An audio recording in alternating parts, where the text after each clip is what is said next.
Hello everyone, good evening. আজকের ব্লগটা রাস্তা থেকেই শুরু করছি। সামনেই সংক্রান্তি, তাই তিলকুট খাজা গজা তো খেতেই হবে। তাই চলে গেলাম যেখানে বানায় সেই দোকানে। ঠান্ডা কিন্তু অনেকটাই কমে গেছে, কিন্তু বাইক চালালে বেশ ঠান্ডা লাগছে। দোকানের বাইরে এক কর্মচারী কন্টিনিউয়াসলি গুড়টাকে জাল দিচ্ছিল, যাতে ওই গুড় দিয়েই তিলের নাড়ু, খাজা এইসব তৈরি করতে পারে।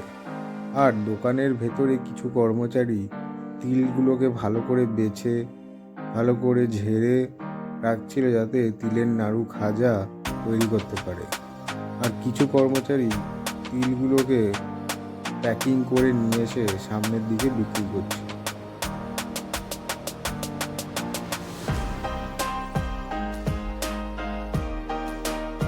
ছোট ছোট তিলের নাড়ু 160 টাকা করে কেজি, আর গুড়ের ত্রিকোণ আকারগুলো 180 টাকা করে কেজি। তিলের খাজা গোল গোল একটা নর্মাল চিনি, সেটা 200 টাকা কেজি। আর একটা গুড়ের, সেটা 220 টাকা করে কেজি। কালো তিলের নাড়ুও পাওয়া যাচ্ছে, যেটা কিনা 200 টাকা করে কেজি। এত কিছু দেখে আমার তো খুবই ভালো লাগছিল, তাই সবগুলো থেকে অল্প অল্প করে দাদাকে বললাম দিয়ে দাও। দাদার কাছে আরও অনেক কিছু পাওয়া যাচ্ছিল, যেমন নারকেল নাড়ু, তিলের নাড়ু আর মোয়া।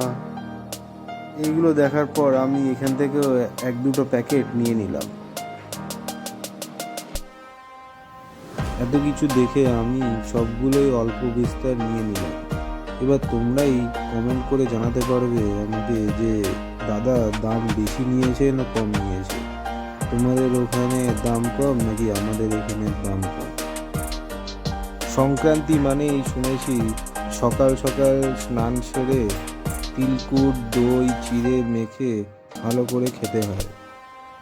আমাদের বাড়িতে তো এই রিচুয়ালসটাই আছে। জানি না তোমাদের বাড়িতে কি আছে, অবশ্যই কমেন্ট করে জানিও কাদের বাড়িতে এই তিলকুট দই চিড়ে খাওয়ার রিচুয়ালসটা আছে।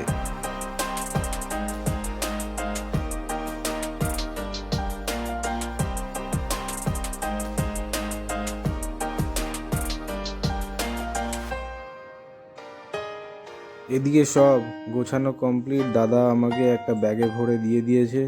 ওকে বন্ধুরা, দেখা হচ্ছে একটা অন্য ব্লগে। টাটা।